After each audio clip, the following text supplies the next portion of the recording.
Good evening. I don't know quite what I clicked there to make that the intro get cut short terrifically. Apologies, but very good evening to you all, and welcome to the Honor Wine Tasting Club. Look at me, I'm playing with stuff during the intro. Yeah, stop clicking buttons. All right, very helpful. My word. Well, okay. Good evening, good evening, good evening. Well, I was going to say, we're here, we're live. We've got people in, we're here? I hope so. It says we're live. Okay, brilliant. So clicks a lot over here is going to fix what he's going to fix, and we're going to do wine and cheese this evening. So we're going, I think, maybe a little bit old school, that we don't have anyone joining us. It's just us. We don't have 1,000,001 videos. It's just us. So we have 6 wines, 3 cheeses. For those of you who have got the cheese boxes, thank you so much. Enjoy. For those who have decided to grab their own food, their own cheese, their own whatever, get involved in the chat and give us a shout and let us know what you're having, what you're pairing, what you're doing.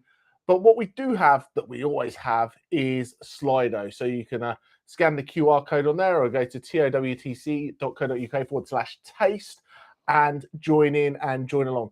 We're going to do it kind of in pairs because we've got 3 flights of wine with 3 cheeses. But with the Slido, we'll do 1 wine, we'll talk about it. We'll do the next one, we'll talk about it. Then we'll talk a little bit about the cheese as we go.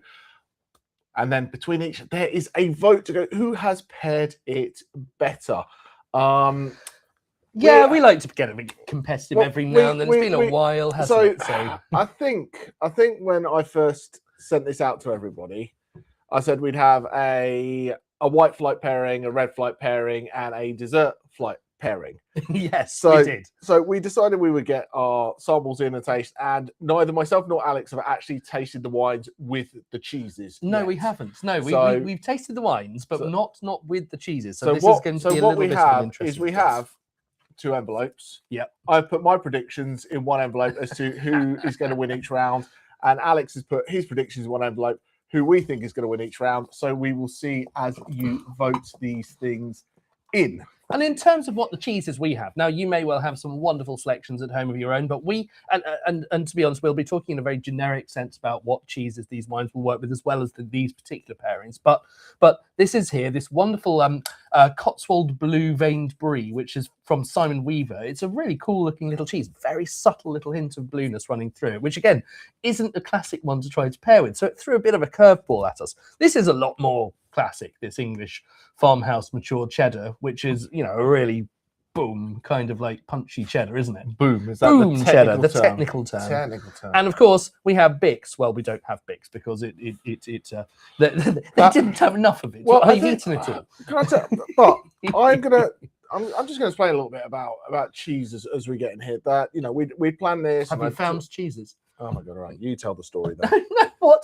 I'm not in for you jumping in. You're clicking buttons, cutting intros, knocking off my flow. I can't just go, let's go to a video while I recover from your messing around. Fair enough. So I think there's an interesting thing with cheese because, are you clicking again? He's clicking again, isn't he? Here we go. I can't get this one as the main one. Oh, we're done. Oh my word.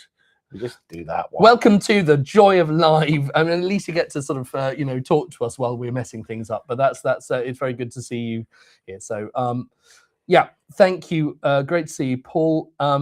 Jamie, what were you going to say? I will shut up and stop clicking things. He says for that. So I've got what 12 seconds as he clicks. So I think there's an interesting thing. So we kind of talked, and I'm like, we can plan these cheeses. But when you go and you have commercial made cheeses, right? There's tons and tons and tons and tons and tons of it, and you can always get it. You know, the stuff that you walk around your generic supermarket cheeses. When you have cheeses that are artisanal cheese, they make a certain amount. And when it's made and it has to be aged, it's a bit like wine, really. You can go, I've got a plan that I'll do this wine in 6 months' time. And if you're doing a commercial supermarket wine, you know it's always going to be there. If you're doing something that's a little bit more artisanal and small to production, it's like, oh, that's run out, or the vintage has changed, or there's only this much of this left. So cheese can be the same. So the Bix we were going to go with ended up out of stock, and obviously you've got to buy it at a certain. I can't buy it 6 months in advance to keep it in the fridge. Otherwise, we'd have a blue cheese and green cheese, which is not ideal. So we've gone with the Brillat Saverin, which is another rich, creamy style of cheese. So yeah, if you've got the cheeses, give us a shout, give us a wave.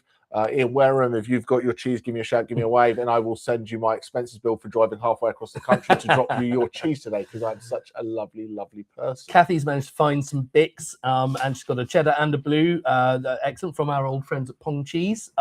We might have some new friends coming soon, but that's not certified yet, so we won't jump the gun on that one. Certified. Anyway, should we get the first two wines in the glass? Yeah, let's get the first two wines in the glass. So yeah. Now this is a classic one, because when we think about blue cheeses, let's just have a quick look at Helen's here. A Highland Fine Cheese Blue Murder, what a great name! And the Brillat Saverin and a Damn Fine Cheese Mature Cheddar. Excellent. Damn Fine Cheese.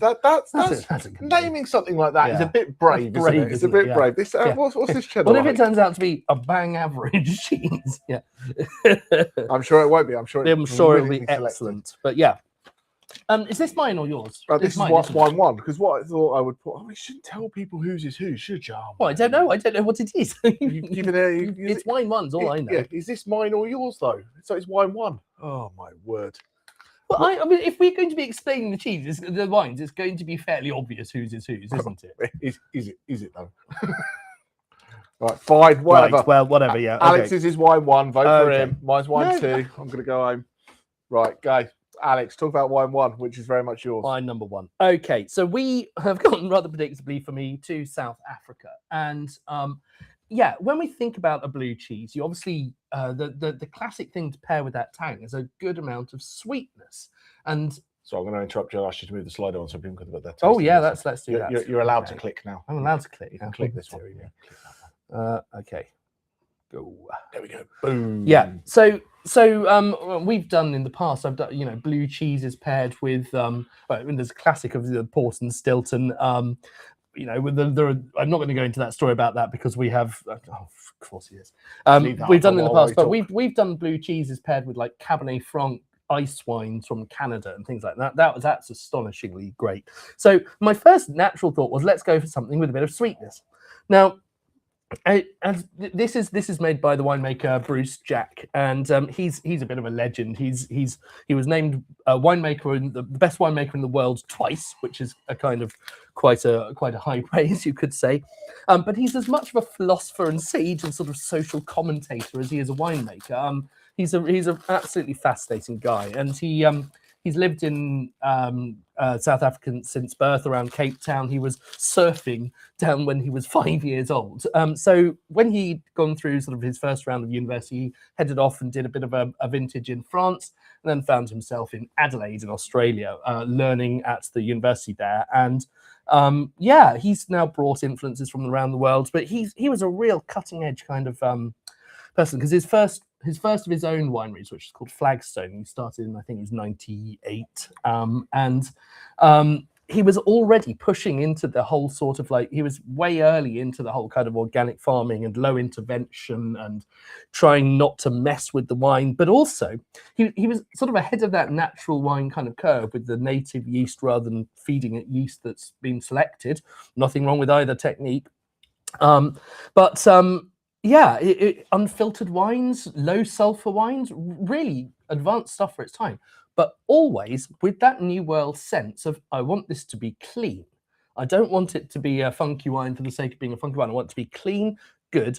And so I was absolutely fascinated when we had the chance to select some kind of samples from our friends at the distributors, and I thought a skin contact Chenin Blanc, that little bit of the tannin could be fascinating to see with a creamy cheese like a brie, a creamy rich cheese like a brie. So we've got creaminess crossed with creaminess. Actually, I'm just going to dump into your natural wine point there, because I was talking with a winemaker from a New Zealand winery on Tuesday, in fact, and we're talking a little bit about natural wine and people doing natural things, and some people do natural wines and they're doing it because it's lazy. It's lazy. It's just, we don't do anything, and therefore you don't look after the wine. It's not clean. It's not. Some are just doing it for marketing. And a lot of natural wines are, they're natural because they're just taking what's in the vineyard and they've looked after it. So not all natural wines have to be funky and one bottle tastes different to the other. So it's important. But I just think these wines are cool. It's a little bit different. A lot of your general South African Chenin Blancs are going to be a little bit fruity, a little bit more acidic, a little bit more kind of that kind of green apple flavor coming through. This is a little bit more textural, and you've got honey in there. You've got that. It's almost like a honeycomb kind of thing. It's a really cool wine. And the fact is, this had, I'm going to have to say, it was 8 days of skin contact. So they left the wine on the white grape skins. Now, normally that can take you into a really quite a strange and horrific place with tannins fighting with the wine. And you quite clearly, this has been incredibly, incredibly gently done. And they have not extracted too much of that bitterness and tannin. But I thought that tannin with a little bit of the creaminess of this cheese could be a really interesting combination. So it doesn't have massive amounts of sugar in it. It's only got about 2.6, 2.5. 2.6 grams per litre of residual sugar in it. But what it has in abundance still is that South African fruit and ripe fruit, the apricot, the melon, pineapple even in there, and it has a bit of saltiness as well.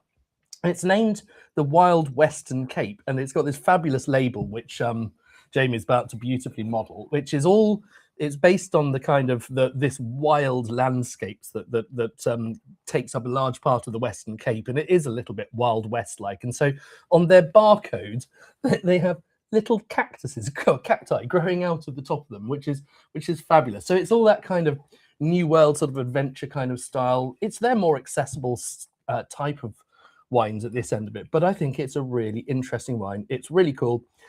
The other ones I was considering, I was thinking about going to the Loire Valley, still sticking with Chenin or Chenin there, I guess. My dad always corrects me on that one. Hi.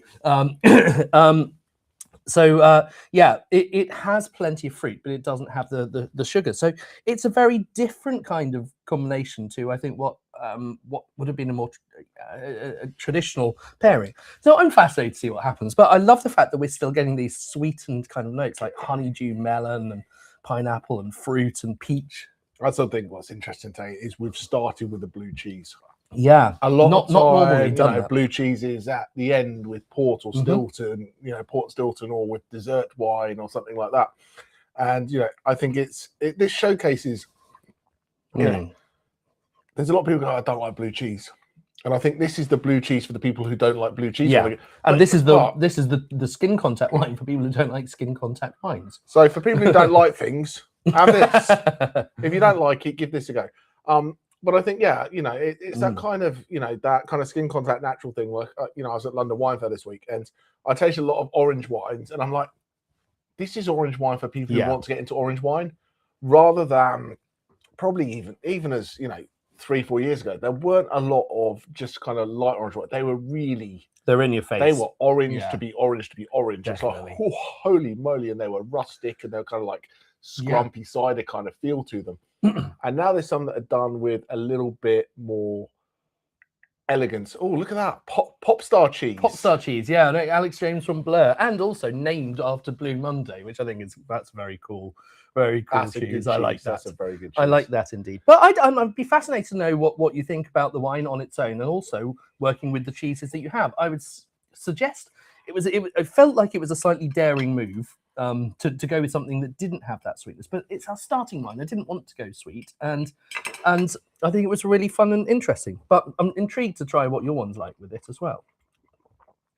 Well, I think as we go through, I think we haven't done anything, I feel, that is overly classic.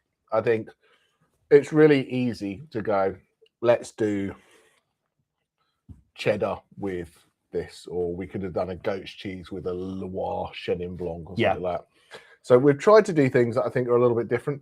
But once again, the joy of wine and cheese pairing is a lot of it comes down to what you want and what you like and what you enjoy. And I guarantee that we'll do this pairing today, right? And someone will win and Alex will lose. A little bit early. But if I did this tasting for another group of people or another group of people, we get a different result every time. It might be the same answer, but the numbers would sway. Who likes this? Who likes that? Who likes the other? So I think that's really, really important. But I just think, Bruce Jack makes brilliant, accessible, good value, and he makes some very, very good value wines, and then he makes still good value wines, but more premium. So he makes good value wines across the spectrum, if that makes sense. But I just think this was fun. And out of some of the wines we tasted, fun. It was a really fun thing to do, and it was more out there, but without being too out there. So, we got a great question from Dave, which and the answer is I don't know. I'm going to have to look that up very subtly in the background because I know it was from 2 different regions that they were pulling in the grapes for this. So most of this is coming from the Swartland, so you're starting to get a little bit inland anyway. So, and this is it's called the Wild West because you've got this kind of this very arid, dry area as well. You've got the black kind of bush grass growing through. So you're not coastal like you would be in Elgin or Walker Bay, exactly. So you're looking to be a little bit further inland, a little bit warmer, and this is where you get that nice richness, that nice honeyed note from being there. So just in terms of what I was trying to go for with this was, I felt it had really nice acidity. Cheese, so you keep talking. Really nice acidity, which would then work against the fattiness of that cheese, the creaminess of that. In terms of that sort of creamy texture, I think both the cheese and the wine have it. And so we talk in our guidebook of the things where you look for contrast and the things where you look for matching. And so I've tried to go for a little bit of that. And then just that tannin just gives it that little bit of structure just to stand up for it. So that actually as you drink more of the wine, it's not getting completely lost as your taste buds get coated in the cheese. So it cuts through with the acid and the tannin, and you start to lose a bit more of that orange wine, and it becomes a bit more like a normal white wine at that point. Just with a little bit more to it. But you have it, and you have that kind of skin contacty, like peach skin pithy kind of thing. But when you have that little bit of cheese, that coats the palate, and that almost takes the fattiness, almost takes the edge off it. Yeah. And you use a lot of that acidity to cut through the cheese to refresh the palate. So you don't it's not got the intensity. I think where it's losing it for me slightly, and I always wear my heart on my sleeve, what I was expecting was that fruit bomb nature of the wine, when you drink it on its own, might come across a little bit strong because it's got these beautiful aromas of those ripe fruits. And it has it when you taste it, first of all, but it is a little bit too subtle. I think it would have benefited from a touch more sweetness just to go with that particular cheese, but I don't think it's a bad combination at all. I think it's very interesting and very nice. Should we have a little look at wine? Let's go to wine comparison. But yeah, tasting notes: honey, melon, peach, honeydew melon. Yeah, nice. Badger, nectarine, butter. Yeah, it definitely has that sort of a bit early for a badger in the tasting. It's never too early for a badger. Okie dokie. Let us move it on to. Oh, it hasn't moved. Let's push that green button. See, maybe that will do it. Yeah. So moving on, I have maybe gone to the other end of the spectrum for floral, for power, for residual sugar, for that acidity, for that kind of guy. This moves along with the cheese, and you're smelling the first one. You go, right. Oh, there's a lot of stuff going on in there. There's peach, there's this, there's this. And then you pick this up and you go, hello. So we are Alsace, we are Gewürztraminer, we are Dorf. And these guys have been around a long time. They're right at the entrance to Requia, just on the right as you come in. Beautiful building. 1574. Just absolutely brilliant. It's such a great region for wine and food. I was out there 2 years ago now. I need to get back out there. And it is one of the prettiest places I've ever been, some of the coolest places I've ever been for wine. And when you want to pick someone to go, this couldn't be from anywhere else in the world. It really couldn't. This is Alsatian Gewürztraminer. Yeah. Exactly where it should be. It's that Turkish delight. And talking of Turkish delight, do you know anyone who might be eating a bit of Turkish delight over the next few weeks? We're not talking. We're not. We're not talking my. Oh, fair enough. Okay. It's not a wine trip. In that case, we shall go back to Mr. Wario Ian here, who is saying Jamie went to the nose. What is wrong with my nose? So my nose is okay. Anyway, it's a proper belter, that one, and absolutely that little bit of that. Well, quite a lot more residual. How much is in this one? You want to hazard a guess without looking at my text sheets? Is anyone want to hazard a guess in there? I'm saying it's more than 2.6 that was in yours. 20. Oh, not bad. 17.5. Oh, that's not too bad. I'll go with that. So about 17 and a half grams of residual sugar. And it just helps keep that fruit going with the cheese, doesn't it? Interesting. I'm not sure whether I necessarily like the combination anymore, but it's certainly more fruity. Perhaps my one would have been good with a touch of honey on the side of it. So some honey and some walnuts would have been quite a nice little thing to have with that. So I think what's really interesting with, I think what's really interesting is you're seeing a lot of wine and cheese shops now aren't doing just wine and cheese. They're adding an accompaniment to it. So it's wine and cheese and almonds. So you'll have like a Manzanilla sherry with manchego and almonds, or I should have had more in my head. That's my only example. Well, no, but you'll get that with that bar, and some quince jam. Oh, the cheese bar at Seven Dials Market. Oh, so no, that one. It's the one that's at the. It's called something else in the Seven Dials Market, but it's the same people. But it was actually a boat that's up near Paddington. So they're the ones with the kind of sushi, sushi conveyor belts. But yes, it's so there. So that's the cheese with a honeycomb or some, exactly depending on the cheese. So it brings it all together. Dave likes his verts. So Kathy's been trying, presumably at the London Wine Fair, a Grenache Gris that's been on lease for 8 months. Now that's certainly going to have a little bit more of the bitterness coming from the tannins. That is interesting. That is orange. That is definitely orange. So wine 2, going with something even richer like foie gras or something that's got that bit of spice to it. The spice and the sweetness. I think that goes there. That we talk about the wines from Alsace and your Riesling, your Gewürz, those kind of stuff are brilliant for those kind of spicy Asian cuisines. The pad thai, the red curry, as Finn said, it does that. But I think this has, where you've got that little bit of blue, I think the aromatics of that bring that blue out. It makes it feel a little bit more intense. Now, so that's interesting because, Paul's got a very good point, which is that if you go back to wine number 1, it tastes a lot more simple, perhaps, slightly bland in comparison to this absolute bombshell of a wine. And of course, that this is why you've got to be very careful with pairing things. Now, yes, we always say there's no terrible pairings. There's no wrong pairings, aren't there? That's what we say. But certainly there are things that will overpower things. Would you say that sheer florality of wine 2 is slightly overpowering this subtle blue cheese that we've got? And it might work slightly better with a stronger blue. I would say it's a perfect pairing. But that's because he's trying to. That's because he's competitive, isn't it? But I think this whole point here with the wine 1 tasting blend after wine 2 comes very down to food and wine pairing as well. That if you have a light delicate seafood dish, and you whack a big oak Chardonnay on it, the light seafood dish might be brilliant that first couple of tastes. Notice it, yeah. Then you have your bit of Chardonnay, and then you go back and you don't taste it. Or the other way around. If you have a really potent, heavy, rich beef stew with a little kind of like fragrant red wine frappato, something like that, you go, that frappato is brilliant. You have a bit of beef stew, that's brilliant. And then you go back, it's gone, it's lost. Yeah.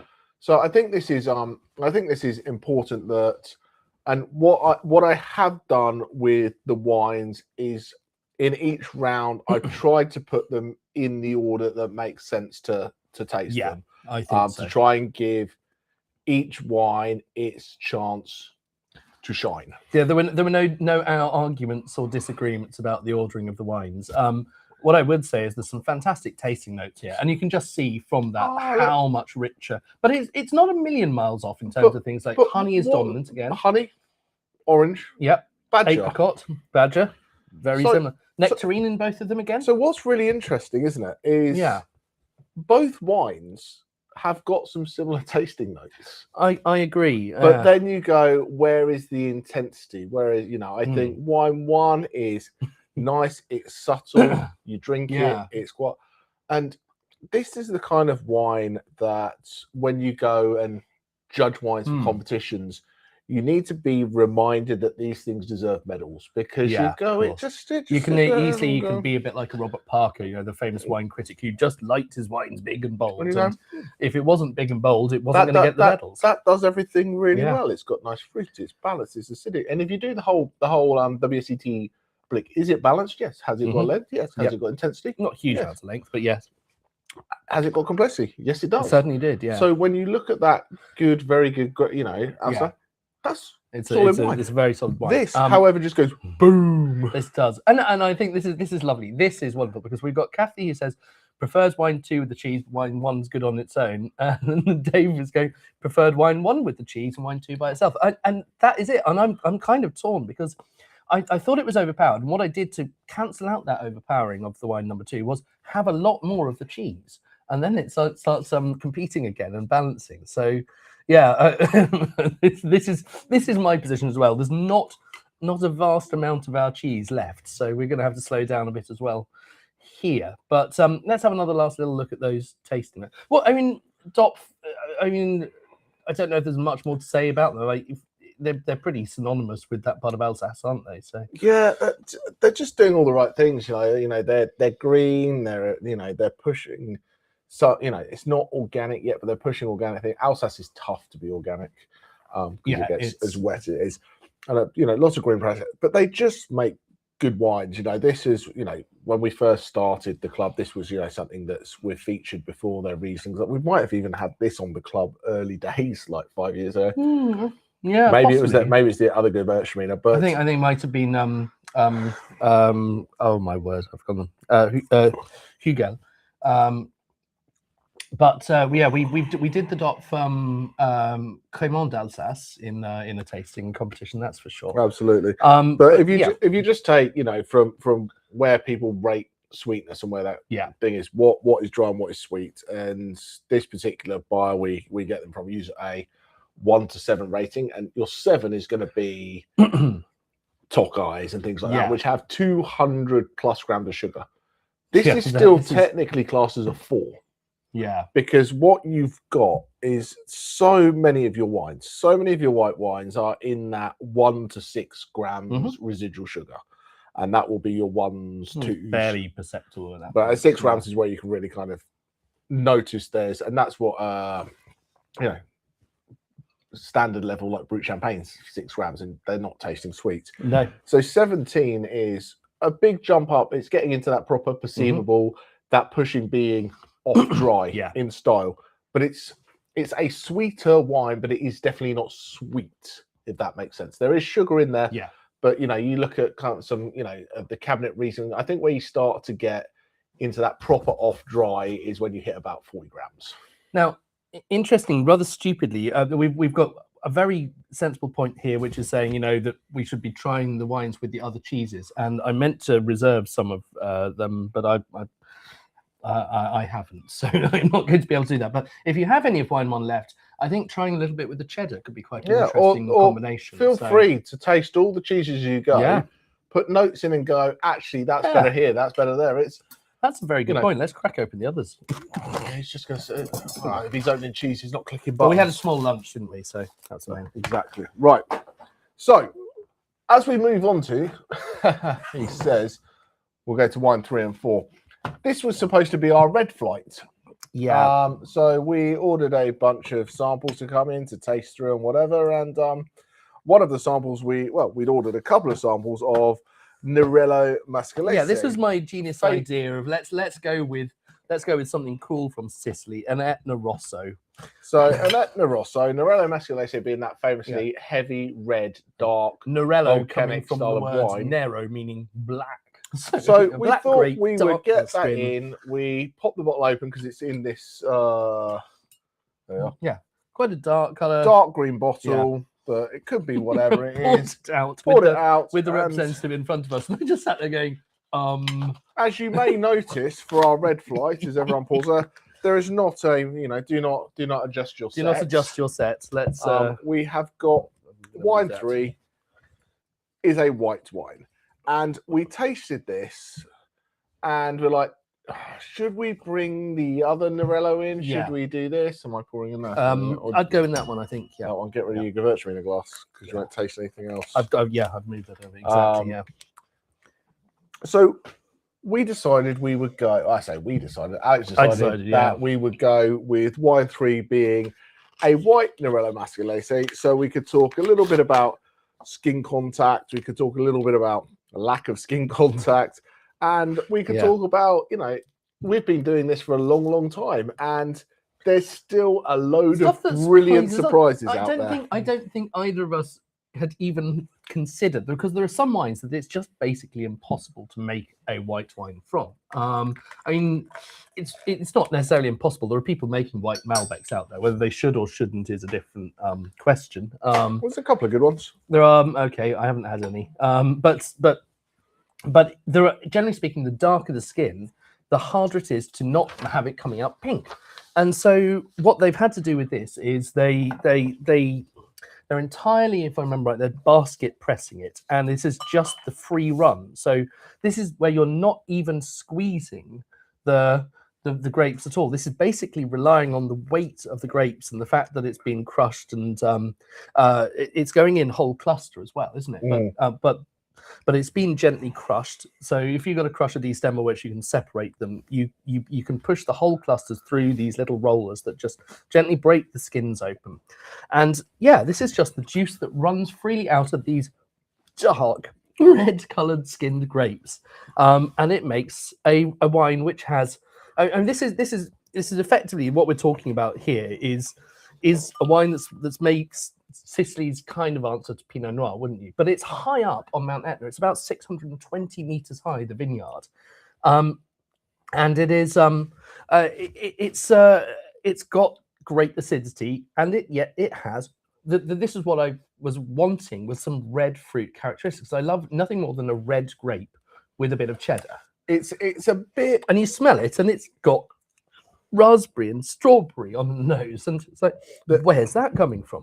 There's a wine that I tasted yesterday, in fact, at the London Wine Fair. Well, I'll move the tasting notes on. And that is the Simpsons white Pinot Meunier, with that kind of that red fruit, that red kind of character to it. Yes. And this is, oh, we didn't do the. Well, right, I'll tell you what, we'll pause for votes. We'll pause for a vote on that first one, because otherwise I'll have to re-juggle the. Yeah. Or should we move these all to the end? Yeah. No, people are voting. We'll let them vote. We'll let them vote.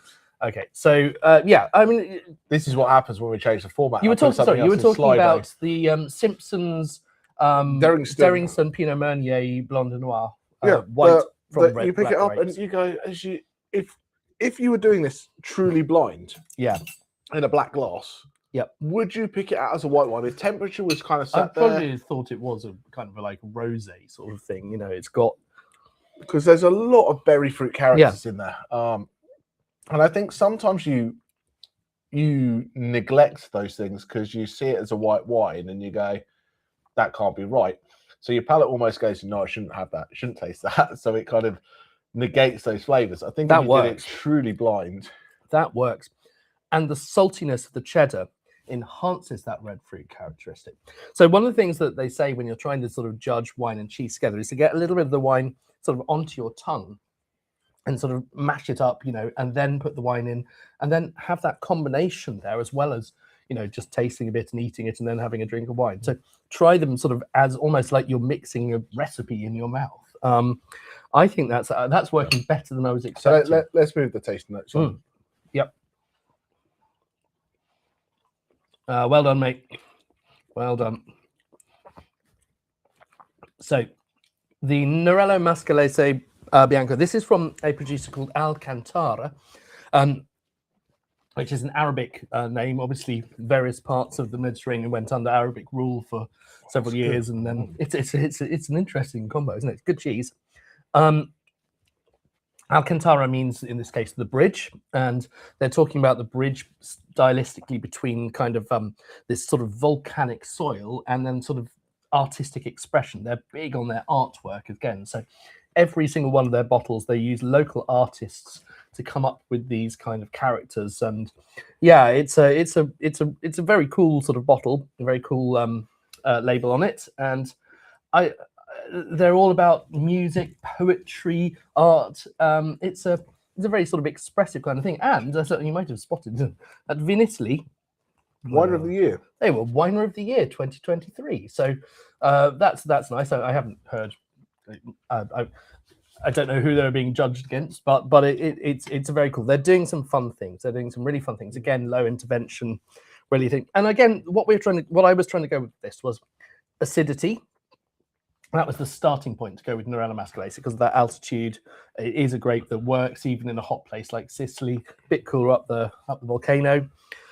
But huge amounts of minerality, which again works with a cheese like cheddar, which has some minerality to it. And so that was a kind of a match again that I was going for. Minerality crossed with minerality. The red fruit to go with that nutty characteristic of the cheddar, which I think works so well when you're having that. The red wax. To match the red wax. But also a little bit of herbaceousness, because again, you've got these sort of rough bushes that sort of grow in this volcanic ash soil that's all around the thing. And they lend, just like in Provence, a little bit of a sort of herbaceous, floral sort of essence to it. And yet again, despite it being a white wine, just like the last one that I picked, a bit more structure and backbone to go with. I couldn't have just picked any white wine to go with this because it would get lost against that strong cheddar. But I think this pushes all the different factors in. It's a grape that offers that red fruit. It's high altitude, so you get this brilliant diurnal shift. I say brilliant like it's a factor, a big diurnal shift that allows that long ripening season, so you can get that fruit ripeness in there while still keeping the acidity. This is a 15-acre vineyard. So it's not huge. Massive. No. It's not massive, and they're making their own wines. And Sicily is a bit of a chalk and cheese. There's some absolutely brilliant single place, single vineyards, single wineries, but a lot of it is co-op as well. There's a lot of co-op ones still making brilliant wines. Yeah. But I think on Etna, it's a bit more of these kind of individual. But I think the number for Sicily, I like maybe it's 80% of Sicilian wine never sees a bottle. It's just bulk blended mixed wine. It comes out, does what it does. Yeah. So the ones that are being produced, being bottled, and being bottled there, like on the estate, are few and far between. But when we talk about terroir and sense of place and things that bring it, and it is that terroir and sense of place and the altitude and the soil and the indigenous grape varietal that doesn't work if they're planted Cabernet. No, it would not. It would not at all. It brings you a wine that is different, fun, unique. And then they have to treat it in a very different way because it's not like making a Cabernet. So what they do to try to preserve some of those delicate fruit characteristics is they go what's called very reductive. And so yes, it is done in a very sort of non-oxygen rich style in steel tanks, and they try to keep it as much away from oxygen as they can. And a very good follow-on question here: has this seen any lees? Yes. So the lees, in this case, the yeast cells that have finished the fermentation process, they can act as an antioxidant to try to absorb any oxygen that does get in. So it's used as a preservative during the winemaking process. But they left it for several months, wasn't it? It's about 6 months with a little bit of batonage, quite three regular, or four times a week. Yeah, 3 or 4 times a week on the batonage, so stirring it all up to so mix that gives it. That lovely bit of texture. Again, a bit of texture, a bit of creaminess, and yeah, I think the salt brings it to life, and that works so much better than I was expecting. And this, and I will tell you. So we say this works with cheddar. Yeah. It works with this cheddar. I think if you got a supermarket block of cheddar, probably no, not so because that's got it's much kind of, I don't know, spongier. It doesn't have that kind of like crystalline salinity in there. No, that would be lost. No, but I think this would also work quite nicely with the Brillat Saverin. So I'm going to keep that little bit there. Let's have a look at the tasting notes, and I love it. A white wine. What's the top tasting note? Strawberry. That's classic. That's fantastic. That's the first thing you learn at WSET level 1. White wine, red fruit. Done. But that is brilliant and not a badger to be seen. So that's a good thing. We've got vanilla, oregano, the herbaceous nature we were talking about, and herby there. But the red berries, raspberry, red cherry, red apple, crazy, absolutely crazy. And that's coming from the fact that it has such strong characteristics from the skin, and they have to be so gentle with it. So it must be a very low yielding process, because if you're not going to squeeze the grapes at all to get the juice out of it, you're not going to have very much juice. Well, you're low yielding not only on that, but also on the yields on Etna aren't big. No. You know, that grape isn't grown loads. It doesn't have huge amounts of water. When you look at a percentage of wine, you know, as we said at the beginning, I did not know that white Nerello Mascalese existed. No. So I can go back. So it's a learning lesson. I can go back and go, is that not the whole point of the club? To put wines like this in front of people and go, that's cool. If anyone has had a Nerello Mascalese Bianco before, I would love to see a thumbs up or a high or whatever, because I would love to have gone. I put something on the show that no one of all these esteemed, brilliant wine people. Yeah. I mean, that's fantastic. So I'm going to move the tasting notes on now, because we are going to an interesting choice here, because it is. It's a red wine made from a red grape. Made from a red grape. However, not necessarily the one you would expect, is it? How boring! Oh, you're so dull. Red wine from a red grape. Red wine from red grape. No skin contact. Apart from skin contact. Yeah. So apart from making it exactly how you would expect, it's really interesting. So my first one was a white wine with lots of skin contact. My second was a red grape with no skin contact. So you just kind of balance your skin contact across the tasting. It's like, and then your last one just got like the normal amount of skin contact. Pretty much. Wonderful. Doesn't work so well with the blue cheese. Interesting. Okay. Well, don't do it then. I won't. Sorry, exactly. So we are in Rioja, and Rioja is famous for Tempranillo.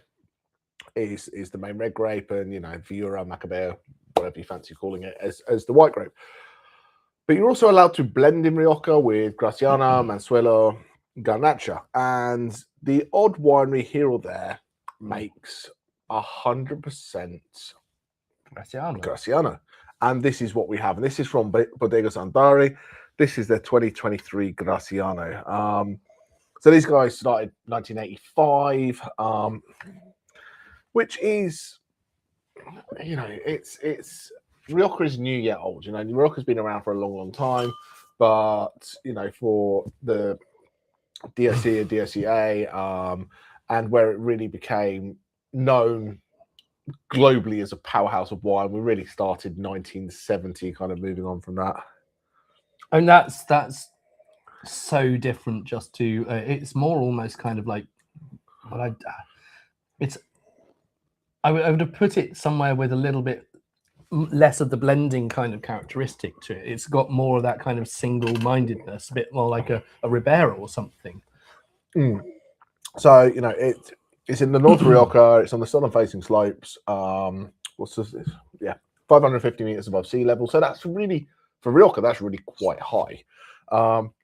Alex is going off piste rather than on just on the piste. Rather than on the yes. That was the joke I was going to bring. It was too obvious though. Too obvious. So a little bit of oak. It's 50% new French oak and 50% American oak. So there's a little bit of a blend here, which is quite rare. A lot of Rioja is famous for using its American oak, especially in traditional styles, and where you get that big, rich, vanilla-y, couldn't be anything else kind of thing. Some of the more new wave. So I'm saying new wave. Rioja producers are using French oak, but we're seeing the styles in Rioja change. It used to be, for me, a Rioja was a Rioja. Yeah. And there was, the Joven, you had the age as the primary characteristic. And the Crianza, then the Reserva, Gran Reserva, and you kind of, that's how Rioja was being measured. Yeah. And I now think there's more questions being asked about what the grape is, what the blend is, what the oak regime is rather than just the age of it. Yeah, this is a year in oak, so it's got enough to give it some. But the fruit not is enough to do very that. dominant on this, isn't it? It's not leading with the. No, the fruit's Yeah. really, really ripe. It's not leading with vanilla and cedar and coconut and those kind of It's things. quite dark fruit as well. It's like, But almost into that kind of like cassis like. It's really character. intense. It's almost it's not stewed, but almost when you have a concentrated kind of thing.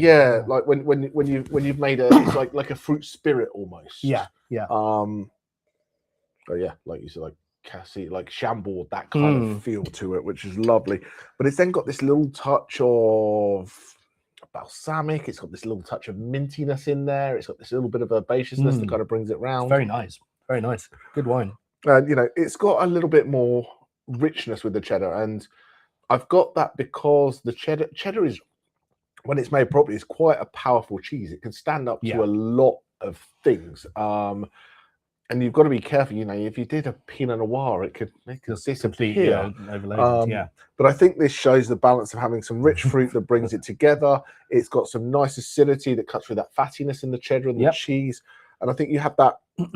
Have a sip of the wine, you taste the cheese, you go again. And the salt hits, and it just boosts the fruit again, that little bit of salt, it's just, salt is a flavor enhancer. So if you've got something that's got a nice amount of balanced fruit in there, that's going to pop, And I think there is a point that maybe the cheddar with the first white wine, the tumbleweed, would have helped it out because that saltiness would have boosted some of those flavors afterwards.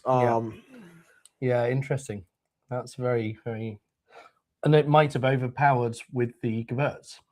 I suspect the Gewurz and the cheddar might be a little bit too much, but great tasting those. Someone was just saying it's just fan-dabby-dozy. But fan-dabby-dozy? Yeah, fan-dabby-dozy. Get that as a almond there. No, definitely, you've got a bit of chocolatey kind of character, haven't you, to that? Perhaps less so with the cheese. I think you get that in a lot of Rioja, though, that kind of cacao mocha kind of like richness in there. I just think for a region that is steeped in so much tradition and how it's done generally, starting to see more of these single varietals, these things that this is tight. It's not this is not Ondari's moneymaker. It's just not. But it allows, having bigger wineries and stuff to be able to allows you to do these other projects. And I think we're seeing more and more, as going back to London Wine Fair this week, started to see there's a lot of people who've been doing premium wines who are now offering a more accessible tier to their wines, and they're not bad. They're not bad wines, but they're wines that are they're not quite as rich. They're not quite as acidic. They're not this. But it's allowing people to understand a winery and a brand and going, I like these guys, and I'm going to drink this one on Tuesday night. But when I'm going to have a special occasion, I'll get this one. And I think in the world where there's so many wines to choose from, if a winery can get, and you look, some of the best wineries in the world do that. You look at Penfolds, Penfolds have good, better, bestish, Louis Martini does that. Mondavi does that. There's so many wineries out there that go. Well, there's a healthy note for those who don't perhaps know who haven't seen these adverts. I get bombarded on social media with adverts that say things which are completely misleading, such as this winery here makes this wine which sells for €500 a bottle, and it's got 98 points or 100 points from this review. And they also make this one, so you can save 80% of your money by buying this wine, which is made by exactly the same people. Well, yes, it is made by exactly the same people, but it isn't the same wine as the €500 bottle. It's not. It's a completely different set of grapes, completely different winemaking. It's a cheaper made wine. Nothing wrong with that. But you can't say that you're saving 80% because you're not comparing like with like there. It's just dialing down with the level and going, France wine. You can have this France wine for £1,000. But here is a France wine for €3. Or here is a car made by the Fiat Group. Yes, it's a one of a 20 limited edition Ferraris, and here is a Fiat 500. They're both good in their own way, but they aren't the same. You can't say I saved 90% off my Ferrari by getting a completely different car. So yes, yeah, watch out for those adverts and a specific retailer who likes to lead with cutting out the middleman and such things. But yeah, cancelled. They were on the front page of Wine Merchant magazine. This having been told off by the Advertising Standards Authority. Anyway, we will get off that particular ladder, as it were. So number 4 going well with the blue cheese there. It says 5 and then corrects. I can imagine that being a very nice combination. Let's give that a try. Oh, he's in again. He's in again. Why not?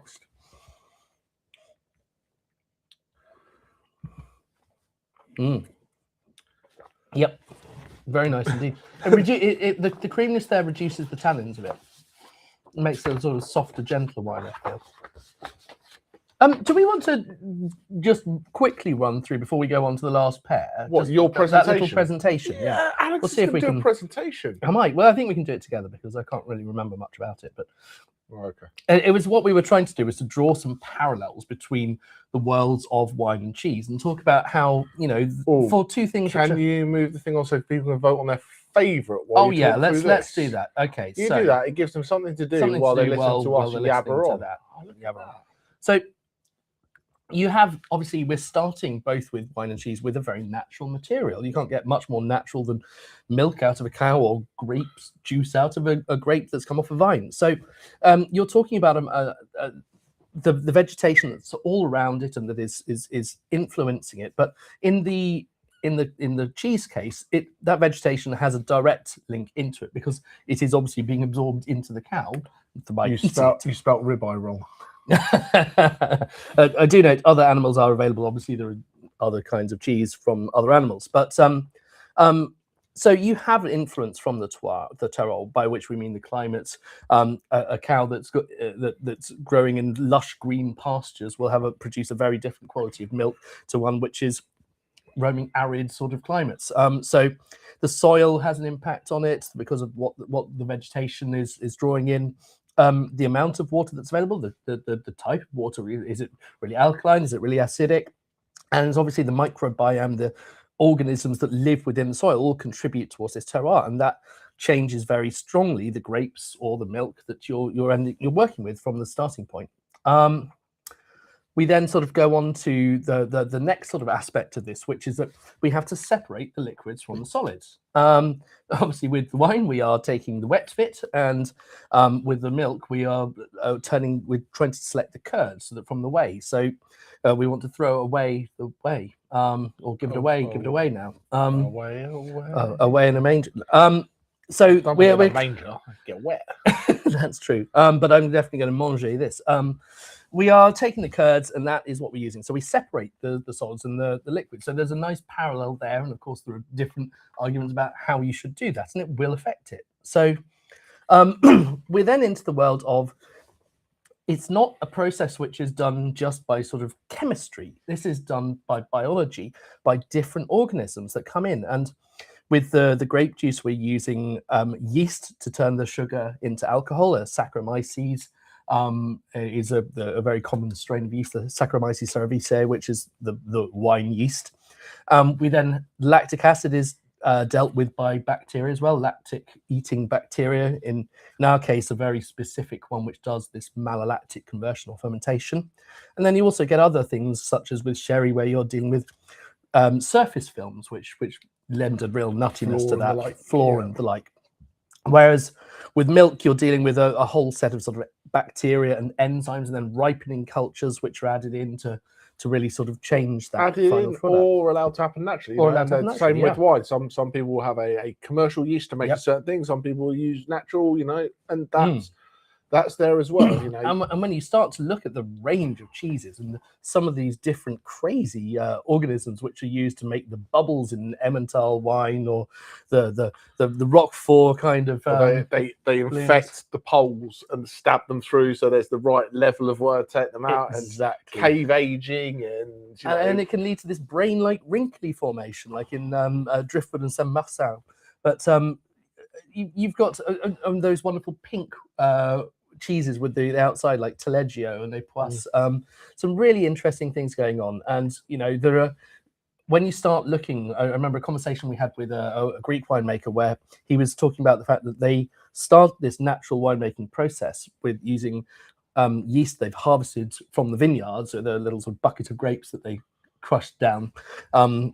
They they then look at what's happening throughout the process of this by taking samples and sending them for DNA analysis, and it's completely changing. All sorts of varieties of things have landed in the mix and are doing things, and it's similar with making even things like what's the tea one? Kombucha, yeah. And so I thought you were looking for a word beginning with tea. Oh no, sorry, what's the tea one? Oh no. So we're talking about a biological process that's really affecting this product. And then of course we have the impact of man, the techniques. For anyone who hasn't watched the series Drops of Gold on Apple TV, which is a wonderful series about wine tasting, let us know in the comments if you were equally as addicted to that as I've been brilliant. But I think it's like the second episode where they're teaching this lady who has very little understanding about wine, about how wine is this factor of nature and man and terroir and the weather and yeah, here is the impact of man. So choices that we make, stylistic choices. Are we giving it heat? Are we dealing with a pasteurized milk, or are we a raw milk? Are we taking a natural wine? Are we adding lots of preservatives? And then, like we did with the Bruce jet wine, are we fining this and filtering it, or are we blending it like with your Graciano? And you can make all of these kind of stylistic choices. I think there's another thing. I think there's another thing there that we can add, because I was just thinking about that. That's not on. No, you have. It's all right. Okay. But flavouring is like flavouring, yeah. And then on the other side, it's things like rind washing and stuff like that. Yes, exactly. Yeah. It's just one slide further on. Only just one side ahead. So, but yes, obviously salting is a big part of that, and that's a big thing in that cheddar. It's got salt in because they put lots of salt in it. But you can put fruit in, you can put smoke, you can do all sorts of things to it. And then, of course, there's the aging characteristic to it, because if you just have that simple cheese or wine that's come young, yes, it's fine, it's nice, but the aging adds this whole dimension to it. With wine, you've got the choice of the part where it's in the cellar, in a barrel, or in a big tank, and then you've got the part where it's in a bottle, where it's getting different amounts of oxygen and different kind of temperature control. All these have a strong effect on it, just like you do with the cheese. And do you let the mold grow over it and cover it? And yeah, really, really interesting. And then I think the final one is that the final characteristic is that there are governance and provenance that really start to define this. So there are huge arguments in the world of cheese, just as there are in the world of wine, about what can be called what. And the protected geographic indication and protected designation of origin, PGI, PDO, which are rules which treaties around the world have governed the use of them. So try to sort of say why this wine can be called Prosecco and this wine can't, even though it was made from a grape that used to be called Prosecco. And the same arguments go on in the world of cheese. So yeah, really, really interesting. But I love drawing these kind of parallels. So was that your quick presentation of things that are brilliant about cheese and wine? Brilliant. Cheese is brilliant, isn't it? I don't know how to get rid of this now. I think probably do that. Remove. If you remove it, that'll do. Should we see the results? Yeah. Go on. It's close again. Close. Very close. But right, let's yes. move the station notes on, so let's no one move else the can station vote. notes on. No one else can. Oh yeah. All right. Okay. There's going to be people watching on catch up who may have a different opinion. Right, if you do, send me an email. If you do, put it in Jamie's inbox of doom. Yeah. Jamie at winepairingssobrilliant.com. Hold on, I'm going to just. Or do you want? Yeah, I've got little glasses. What have you got? Little glasses. Oh yeah, let's go little glasses. I'm here. I'm happy to help. I'm just here to keep the washing up water. going. That water smells of Gewürztraminer. It's my favourite type of Gewürztraminer. There was a question about Baron Bigot. Oh yes, sorry, let's pull back. And I think my pairing for that is any Chardonnay with a little bit of oak. Not a big oaky Chardonnay, but something like, you know, something English with a little bit of a splash of oak to it. Something from the Margaret River would be brilliant. Would be my kind of pick for that. So you've got to have that little bit of richness, especially if it's really ripe, would be my kind of pairing. If you want something that's got fresh acidity, drink some aged champagne with it.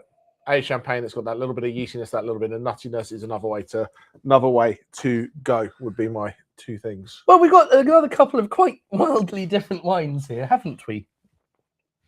I mean, just oh, but this is a white wine made with white grapes and a red wine made with red grapes. On that note, yes, you are correct. It's a really boring round.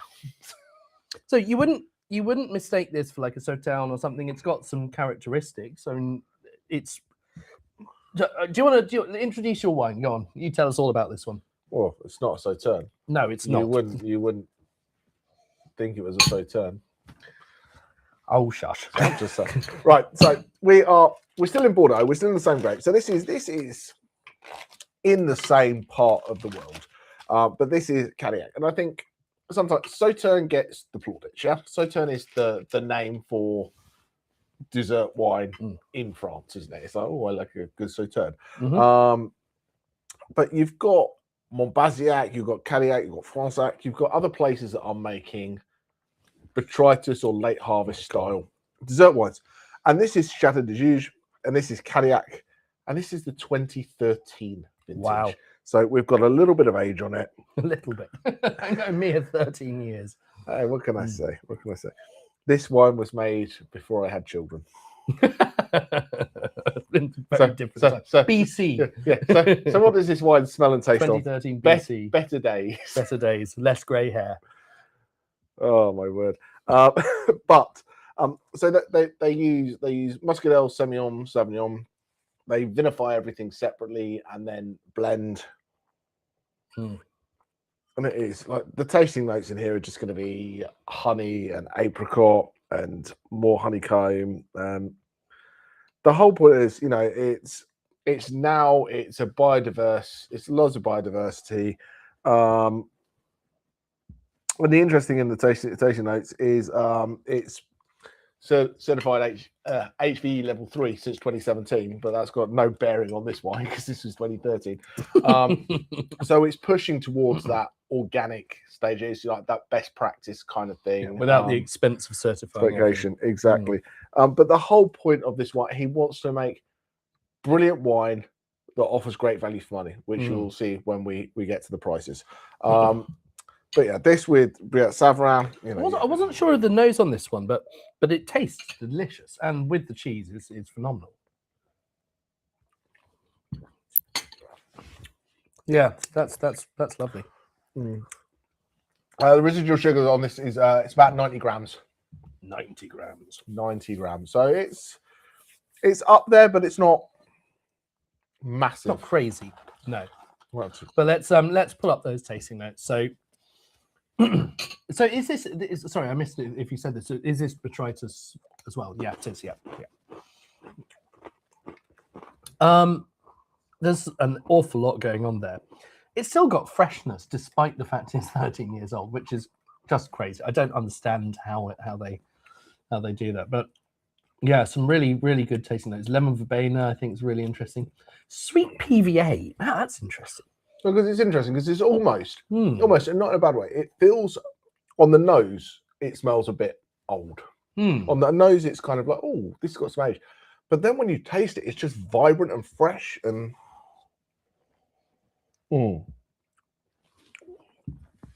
Interesting.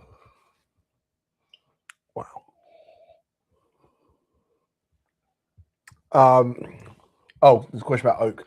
So there's no oak in there. It's all done in stainless steel, but it's blended and then they let it age in bottle for a year before it gets released. Not that really makes much of a difference at 2013. But yeah, there's no oak on this. The kind of that richness and roundness you get is from the botrytis that kind of This is just good. This is really interesting because I now just tried my one just to see, and it is almost like you are having two completely and utterly different experiences. The cheese is totally transformed by both of the wines, but in very different directions. Have a little taste. Have you tried some of the red with it? I've not gone to the red. I'm still talking. I'm still talking about my wine. Okay. You know, it's all about me now. Do you want to make it all about you? No, I'm just. Are you ready? You ready? You ready? What? Ready? Ready? You Want ready? to move on? I don't know. All right, let's move the tasting notes on. There's some great tasting notes there. I'll move it on. Honey, marmalade. Same tasting notes as the first two wines. But quite a different wine. But it is beautiful. It is. You're quite right. Lovely wine.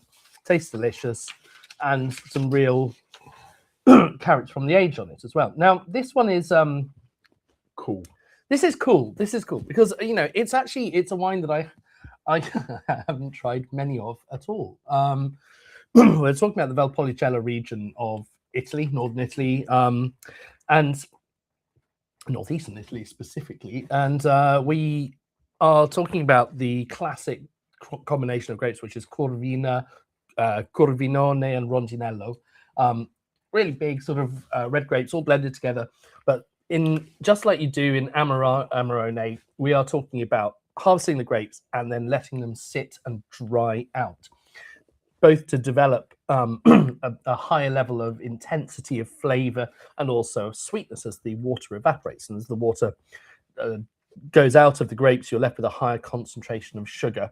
And you can sort of see on this, it's just, it had, what was it, about 5 to 6 months of sitting and drying out in these individual little, I think it was 4 to 5 kilo crates of grapes.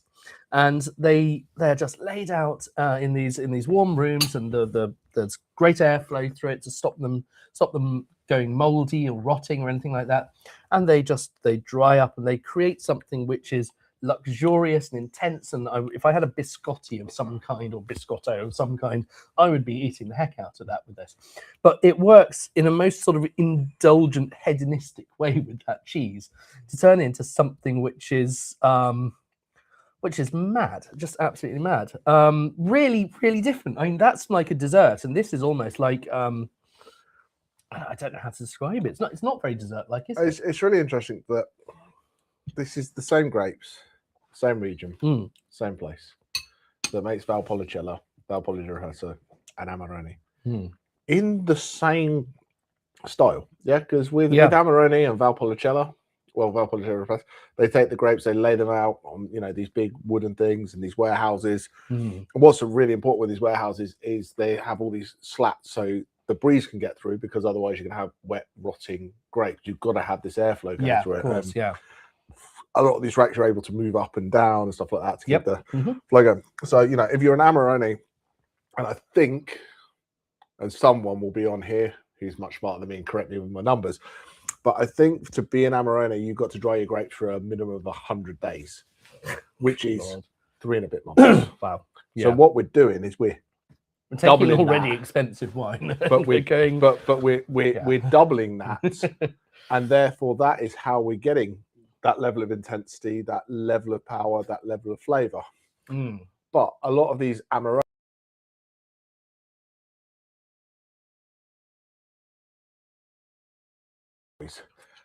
this is more intense flavor wise, and it's only 13.5% alcohol, so it's obviously leaving that residual sugar behind. We're just under 100 grams here, so it's not dissimilar sugar-wise, but to the two. But obviously this is much more soft and gentle. Red fruit flavor. It ticks the boxes. It's vegan. It's keeps everybody happy. But it's a beautiful part of the world. It must be 5-6 years since I've been out there, but I was in Veneto for Vinitaly, and we went out to Soave, to Pierpan, and Carugate is not far away from there. They make a brilliant Soave as well. And then you've got Valpolicella, which is just over the valleys.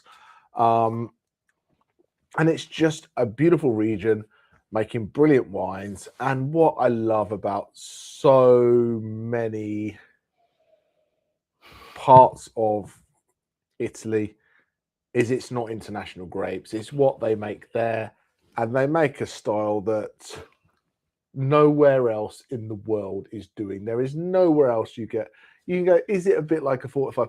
I think the closest, there's a characteristic, there's a slightly oxidative characteristic. I think the closest thing that you could get to is maybe a Dolce Monastrell from Jumia, but that's still more fruit forward. This has got this nuttiness. It's like there's a lot going on. It's got the port fruit, but it's got like the sherry funkiness, and you could.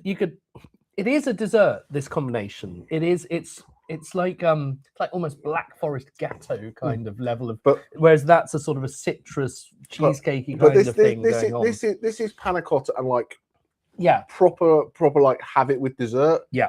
This is, you want to sit and have like a square of really dark chocolate, and just like not I want a dessert with it. I want to have like a piece of dark chocolate just to like gnaw on while I'm sipping on this. That's kind of where I've been with this. So again, the generous sweetness, not overly sweet, but a generous level of sweetness, I thought would work nicely with the richness of this cheese, which I think it does. It does have acidity, and as I think, if I'm not wrong, the acidity does concentrate slightly as the water evaporates out of it. And so it has great acidity. Leaves sugar and acid behind. That's all. Once you get rid of the water.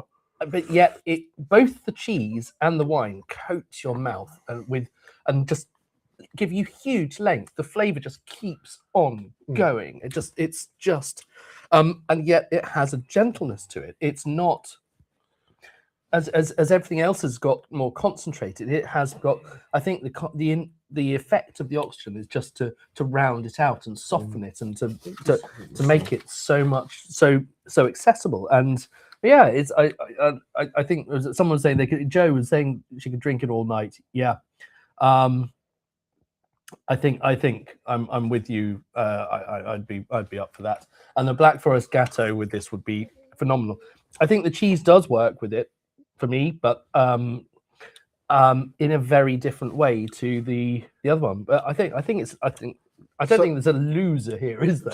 So I think there's two things. It's kind of, I think with the Chateau de Juge, the acidity there kind of cleanses the palate and makes you want to go back and have a bit more cheese. The red is almost kind of like comforting it, all goes together. You have a bit my meal now. You have a bit of cheese, bit of wine, and I'm done. You don't want to go back, not in a bad way. I'm now in an armchair, watching the sunset. Exactly. That goes. Oh, I should finish that a little bit more. That I could go. Oh, there's a bit left on the plate. I'm just done. What he says: wine 5, an afternoon wine in the sunshine, and wine 6, late evening. I'm settling down now, and I'd quite like to go to bed very full and very happy. Yeah, but if I was going to do that, I'd need a much larger Brillat Saverin. For sure. Exactly. But that has been great fun. No, I hope you've enjoyed it as much as we have. Do you want to put the votes up? Let's have a last look at the tasting notes. In fact, we haven't really looked at these ones. So, yes, you've got that beautiful dry herbaceous. It's worth also mentioning that Carugate is named after the volcanic hills that are around it. So again, it's this sort of foothills of the Alps kind of region, and you get great winds blowing through the valley, don't you? If I remember right. It is, because you've got across there. You've got, once again, there's going to be someone correct me. seven valleys. Okay, but you go over the hill, and what is brilliant about there is it's all little. There's about all these little castles on the hills and these stone walls and these little tracks that go up. It was actually frightening, might not be the word, but we're driving up on this like proper coach, like 52-seat coach, and we're going up, and you're looking down one side, and it's like, how are we ever just single track road? You're looking, I'm like, don't everyone come over and have a look out the window. We're going to be over. But what I found is, you had a little town, and then you had the walls, and then all the grapes are inside the walls. All the people are outside the walls. So that's what they're obviously protecting. Protect the grapes. Excellent. But I think Veneto in general, and Soave and Valpolicella, Soave gets sometimes a bit of a bad rap because there's a lot of bulk Soave, but the top stuff is really good. But I think the reds, the Valpolicella Ripasso, the Amarone, and the Recioto, it just is amazing how you can do such different things in the same region with the same grapes. The Michel from Carugate is absolutely brilliant. Really, really good stuff. So yeah, I just think that showcases that you could do it, you know, and you look about flexible, you know, Shannon's a very flexible grape, but Yeah. these reds is, you know, everything hell? from, you know. Yeah. And then this again, this isn't some big corporate producer. We're featuring a multi-generation family-run winery. They changed their names to Karugati in the recent years, but they've been going back since the early 1900s. The Tesori family, yeah, what a treat to try these two very different wines side by side, but with very exciting. I'm really loving this. It's been great fun. This is why we keep coming back to wine and cheese, isn't it? Because it's fun. Exactly. It does. I hope you agree. It doesn't. Yeah, people might not agree, but it doesn't need 6-hour interviews. It needs good wine, good cheese. Sit at home, have a concept, have a thought. Yeah, and I think it builds your palate and it builds conversation, because people go, and I just like the fact that it goes, oh, that actually went really well with that cheese, and I thought that went well with that cheese, and that less so with that. And I think that's what's really important. I think what is really fun, you talk about having a wine and cheese board, and people go, I'm going to do a cheese board and get a bottle of port. Why would you do that? Why not get 3, 4, 5 different wines? I'm tasting some tasting pack. but why not? Why not have quite. 4 or 5 different wines and go, I've done this with this and this? You don't have a 3-course dinner and generally drink the same wine all the way through. Why have 3 different cheeses and drink the same wine all the way through? Very it's fair fun point. to try different Very things. Fair point. A tasting menu version of a tasting menu of the cheese board. I like that. Should we have a last vote on let's the last round? Let's have a last vote. So yeah, and I don't think great notes. Stewed prunes, cherry, port, vermouth, milk chocolate, hot honey, creme brulee, and of course a badger. Why not? Why not? Well, the badger's back in town. I'm not going to be even slightly upset by whatever results happen here, because I think they were both phenomenal fun, and really enjoyed both pairings there. Anyway, I don't think anyone's going to be swayed by our decisions. No, so should we open our selections and share them with the? Yes, let's what we thought. So do you want me to open yours and you can open mine? We'll do it. Oh, go on. Let's do it. Yeah, this is very drops of gold. Drops of gold, rather. Sorry, not drops of gold. Okay, so Jamie's selection. So shall I go with what you think first? Let's have a look. Round 1.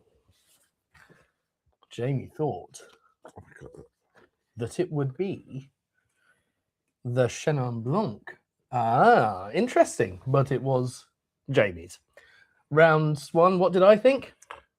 Well, I'm just going to go out here and go, you did not back yourself in any round here, did you? No, because I'm going up against a trained sommelier who's an expert at this and has worked as a cheesemonger as well. So, yeah, I'm not slightly overpowered on this one. But yeah, Alex voted for me because I voted for him for everything because because I knew that I had to take a few risks in this one, so I was trying a few experimental things. Round 2, he thought he was going to win. Looks like your Ricciotta's on the run though. Really? Oh, interesting. So neither of us thought, but it worked in a very different way to what I was expecting. So that is interesting.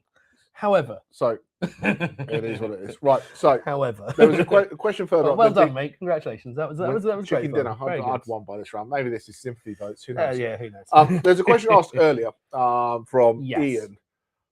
What is your favourite wine and cheese pairing that isn't here? Yes. So, what are you going with?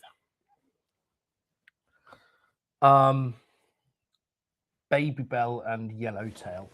No, I don't know. Give me a moment to think about that one. You answer that one. So I've got one that's half here and not half here.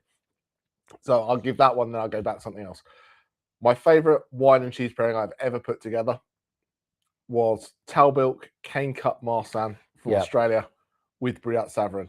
You taste them side by side, and it tastes like vanilla cheesecake. It makes the cheese taste like vanilla cheesecake. It's absolutely brilliant. But I don't know. Maybe with cheese, Manzanilla sherry with Manchego. Interesting. Oh, lots of food for thought. I don't think I've ever quite managed to create that sort of genius moment in the same way. But so I'm just going to say, what, like Vodka with a spicy chicken and a red wine sauce. So am I? We may living be in the past. Living in the past here, but I would say my favourite cheese I tend to go for these very kind of saline sort of things. I'm a big Comté fan. I love Comté. And I don't really mind what wine I'm drinking with it as long as it's nice. So it's such a versatile cheese. It just goes, and it seems to bring out pretty much everything. But I do think that this is fun to do, yeah. Yeah.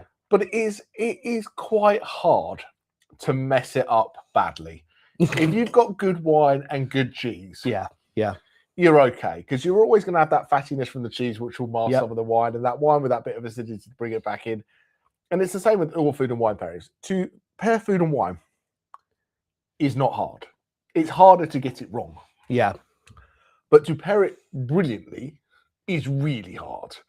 But you're not really going to go wrong. I think any of these wines you had today, you could have had with that cheddar in the middle. And it would have been absolutely solid. Yeah? I agree. And I think that was the point I was trying to make with rather badly with the Comté. But yeah, I think I've had both reds, which I thought worked incredibly well with it. And I've had some whites, which I thought, but it's those characterful, interesting whites that worked better with something that's stronger flavour like Comté. So I had one which just absolutely blew my mind. It's just come to I've just remembered, which was and I'm desperately trying to remember the order of the words coming. I think it was a Malancer Complete from Switzerland, which is a very, very odd grape variety. And it was absolutely delicious with the cheese. Really, really phenomenal. So, yeah, there we go. If you can dig out a Malancer Complete from Switzerland, yeah. But don't get one from Sweden. Don't take my advice. He's the winner, as usual. So, but anyway, should we have a little look at what people think wine of the night would be? So, yeah, let's move it on to wine of the night. And I'm going to leave this open. So, but yeah, down. The thing is, it's a tough one really, because it was 3 different rounds. It's it's a bit, we're just saying what we like, so it's not really competitive. Yes, Riesling goes with everything. It even goes just by itself. It goes with everything and nothing. Indeed. So does this Recioto. Exactly. So while we're doing this, exactly, and I think that was the point I made earlier. We're looking at, when you look at these wine and cheese pairings, they're adding a particular cracker or a particular chutney or a particular XYZ with the cheese, especially ones to kind of bring it all together. So I thought was really interesting. Exactly, on a charcoal cracker or on a beetroot cracker and things like that, just to kind of make it a more complete bite, which I think is brilliant. But anyway, coming up, what's next month? What's coming up? Well, this is a good question. It should be Ecole 41 from Walla Walla Valley. There is potentially a delay of it being on the water. So if that happens, when we try to be cutting edge, I know it will happen. Might get moved. So if that isn't next month, we will have a Languedoc tasting with a brand new importer. Wines have just arrived in the country. We will be the first people to be playing with them, which is really exciting. And then August, for definite, our friend Sarah, who did the Ukrainian tasting with us at the end of last year, is coming back to join us again. And we are doing Ukraine against the world. So this is quite ballsy. This is going to be another battle kind of one. So it's fun to taste these places, on their own. But how do they actually compare when they're side by side with their kind of? We are doing international grapes, so it's not indigenous. And I think we tasted at London Wine Fair together to think. I didn't. You didn't. Sorry about that. Me and Sarah tasted, and we are going to do Albarino versus. We are going to do Pinotage versus. Who knew Ukraine made a Pinotage? And we are going to do Merlot versus. How about I'm not going to tell you where else in the world. It might be general. It might be. I'm guessing where I think the Pinotage might come from, but yes. I don't know if you do Sunshine, and I don't think you know where the Albarino is coming from, and I ain't drinking any of that Merlot. Fair enough. Let's have a look at Camembert with Jordan Chardonnay. Well, it's looking ridiculously tight at the moment. So that is another classic combination there. And Jordan Chardonnay from South Africa with anything. I love Camembert, but if I'm going to support home and local, if you're a Camembert fan, there's a brilliant British cheese called Tunworth, which blows Camembert out of the water. Same style, but Tunworth. Go get yourself some Tunworth. Fighting words. Hey, what can you say? So what do we got for the winning wine of the night? It looks very close with my poor vision with my glasses from there. So interestingly, the Goodness wine, me.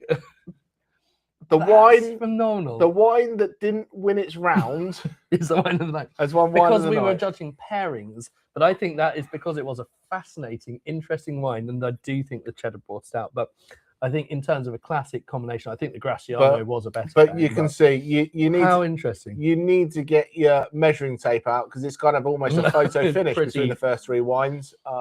Pretty much. But that is brilliant. Wow. What I'd be interested to see though is if we pop the prices up Yes. and notice that Taylor spent double what I spent on everything. Well, I have to, don't I? That's what I've got to go with. So yes, so the tumbleweed Chenin Blanc at £18, a very good accessible wine there. I think what we should mention with the Cadillac and the Recioto is that those are not 750ml. The Cadillac is a half bottle of 375, and the Recioto is a 500. 500ml. So it's still for a dessert wine. It's good value because it's not a half bottle. And for when you consider the price of the Amarones and things like that, it's Absolutely. not. Yeah. But yeah, some really nice range of the things. I have to say, I think the Nerello Muscalese, genuinely fascinating wine, and I love the values they put into it. And I'm really pleased that we gave it a go because it wasn't what we were expecting. Absolutely. And sometimes these things are fortuitous little things. But obviously, as with all of these things, they are available on our website.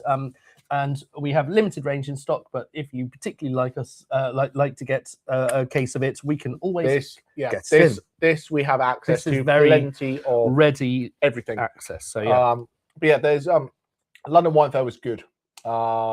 There's lots of people I'm talking to about some cool things. There's an option on a Polish tasting if anyone fancies Polish. I've had a chat with the Serbian Wine Board who are interested in doing stuff. Had a chat with Wines of Georgia. They could want to do something. Oh yeah, that'll be fun. So I think once again, you know, there's I think really it's those sort of places where there's surprises to be had, and I always enjoy that. Exactly. Yeah. Cool. It means I've got to do a lot more studying. Or we got to get one of their experts, tame experts. But yes, but it was very much about wine and cheese today and sharing the evening with you. We've had a lot of guest hosts, which has been brilliant. But it's been really nice just for once to go a little bit old school and just chat and drink wine and eat cheese. And it's been a pleasure to have you all with us as always. So we will see you hopefully next month, and we hope you've had a wonderful evening. Enjoy the half term that's coming up for those of you who celebrate it. I will. I'm out of here. Take care. See you later. Bye.